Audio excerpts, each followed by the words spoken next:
I got involved in this whole thing. I ran this big agency, and I worked for a guy called David Ogilvy, who was at the time the most famous advertising man in the world. He was a creative genius. But even though everybody acknowledged him as a creative genius, and he really was very, very famous in the 50s and the 60s, he was an instinctive leader, and he built an institution. And I think that's what you're trying to do. You're trying to do good work for your clients using creativity, using your knowledge, using technology. But you really want to build, and you want to work for a winner.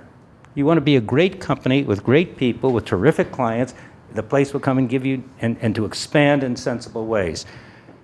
And so I got to take 3 to 4 minutes, 5 minutes, and tell you a little bit about Ogilvy, because he didn't go to have any MBA. He didn't even finish college. He was born in England. He basically dropped out of Oxford, and came from a pretty good family. But what does he do after dropping out of Oxford? He becomes a chef in the best kitchen in Paris, a sous chef. And the thing about David Ogilvy is that he didn't learn from schools or things like. He was a lousy student. He fought with the teachers all the time. He learned from experiences and he learned from people.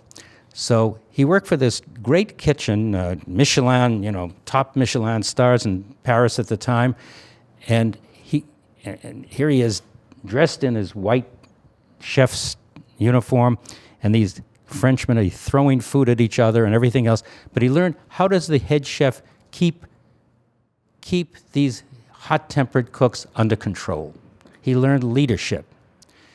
And then he also learned standards. So one day, Monsieur Pitard, the chef, said, he looked at something Ogilvy had done. He said, my dear David, what is not perfect is bad. High standards.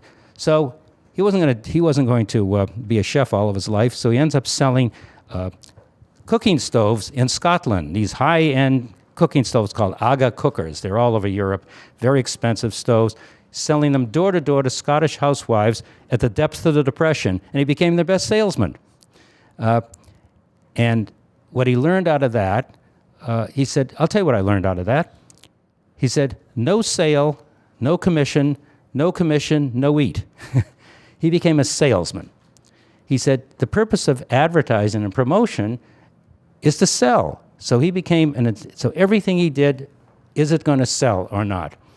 And he was so good at it, the company asked him to write a manual for their other salesmen. Well, it's unlike any other sales manual you've ever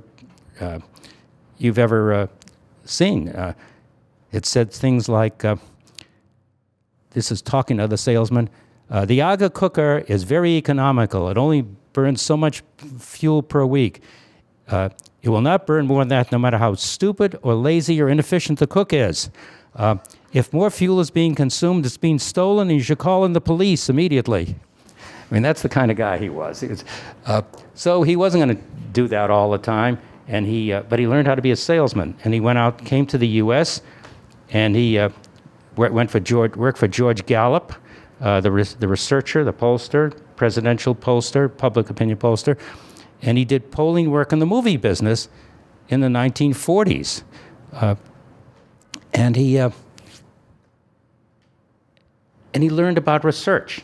So he didn't just rely on instinct, he believed in studying what went on before. So research is one of the important things in his life.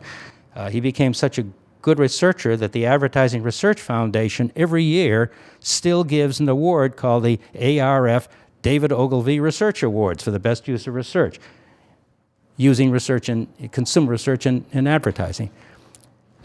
Then came World War II, and he went to work for a guy who actually was the model for James Bond in the 007 movies, Sir William Stevenson. And after the war, what unlikely thing did he do? He became a farmer in the Amish country of Pennsylvania.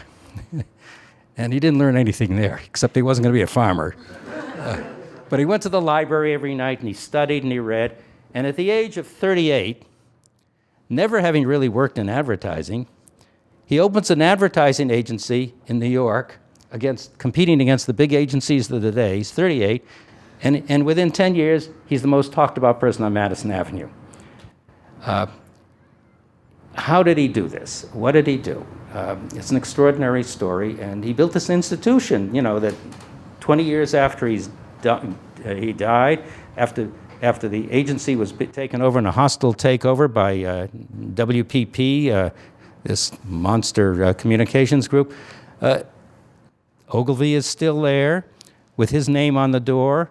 A lot of the culture has been eroded a bit by, the tough market and by the new owners, but enough of it is still there that it's an extraordinary achievement. I said I'm not going to talk about his creative work. He created the Man in the Hathaway shirt with his eye patch, sold out every shirt in New York overnight. One ad in the New Yorker.